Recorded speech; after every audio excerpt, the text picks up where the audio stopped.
Hi అండి, welcome to my channel. ఈరోజు సింపుల్గా టమాటా పుదీనా పచ్చడి ఎలా చేయాలో చూపిస్తాను. ముందుగా ఒక కడాయి పెట్టుకొని అందులో ఆయిల్ వేసుకొని పల్లీలు వేసుకొని బాగా ఫ్రై చేసుకోండి. నెక్స్ట్ మిర్చి కూడా వేసుకొని బాగా ఫ్రై చేసుకోండి. ఇవి కొంచెం గోల్డిష్ కలర్కి వచ్చే వరకు బాగా ఫ్రై చేసుకోండి. ఇవి ఫ్రై చేసుకున్న తర్వాత పక్కన పెట్టుకొని అదే ఆయిల్లో పుదీనా కూడా వేసుకొని కొంచెం ఫ్రై చేసుకోండి. కొంచెం పచ్చివాసన పోయిన తర్వాత ఇందులోనే టమాటా కూడా యాడ్ చేసుకోండి. టమాటా పుదీనా తినడం వల్ల పిల్లలకి ఆకలి పెరుగుతుంది అంటారు. అందుకే వారానికి ఒకసారైనా ఇలా పుదీనా పచ్చడి చేసి పిల్లలకి పెట్టండి, చాలా టేస్టీగా ఉంటుంది.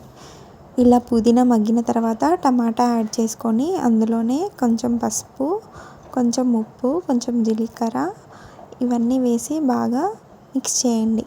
ఇలా మిక్స్ చేసిన తర్వాత ఇందులోనే మనకి ఎంత వాటర్ కావాలో అంత వాటర్, చింతపండు వాటర్ వేసుకొని బాగా మగ్గనివ్వండి. ఇలా మూత పెట్టుకొని మగ్గనిచ్చిన తర్వాత చల్లారించాలి.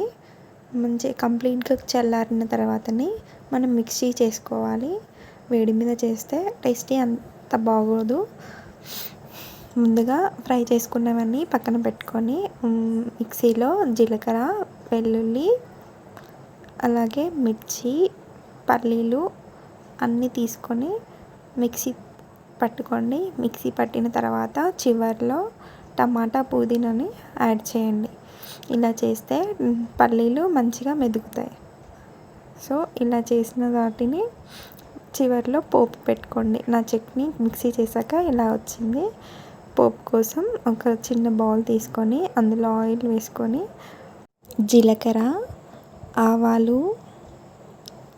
వెల్లుల్లి, ఎండుమిర్చి, కొంచెం పసుపు కూడా వేసుకొని బాగా ఫ్రై చేయండి. ఇలా ఫ్రై చేసిన తర్వాత మనం ఇందాక గ్రైండ్ చేసుకున్న పచ్చడిలో ఈ పోపును యాడ్ చేసుకోండి.